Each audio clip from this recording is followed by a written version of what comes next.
झा अहाँ सब मिथिलावासी के प्रणाम करै छी। आइ एकटा चौठी चाँद के गीत लऽ कऽ एलहुँ यऽ। आशा करै छी जे अहाँ सबके नीक लागत। यदि नीक लागत तऽ हमर चैनल के लाइक सब्सक्राइब शेयर जरूर करब। जय मिथिला जय मैथिल। पाबनि चौठी चाँद छै, पहिले सँ ओरियान छै। पाबनि चौठी चाँद छै, पहिले सँ ओरियान छै। जन्म लेलनि भादवमे कृष्ण चंद्र भगवान छै। जन्म लेलनि भादवमे कृष्ण चंद्र भगवान छै। पाबनि चौठी चाँद छै, पहिले सँ ओरियान छै। जन्म लेलनि भादवमे कृष्ण चंद्र भगवान छै। जन्म लेलनि भादवमे कृष्ण चंद्र भगवान छै।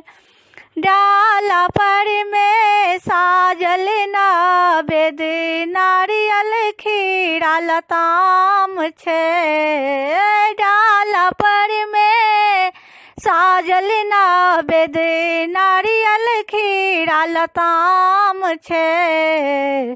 अरिपन पर में केला पत्ता मरर के ओरियान छै।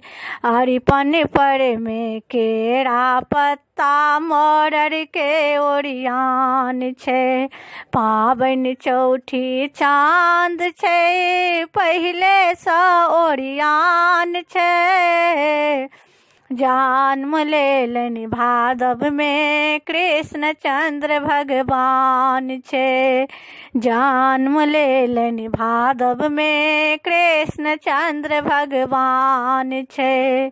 खीर पूरी दही साजल और बहुत सामान छै।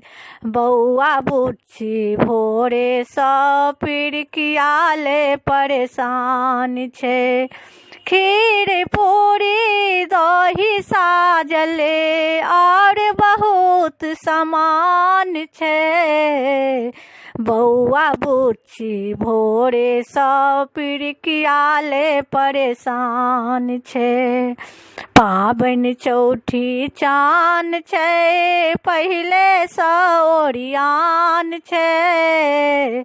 पाबनि चौठी चाँद छै, पहिले सँ ओरियान छै। जन्म लेलनि भादवमे कृष्ण चंद्र भगवान छै। जन्म लेलनि भादवमे कृष्ण चंद्र भगवान छै।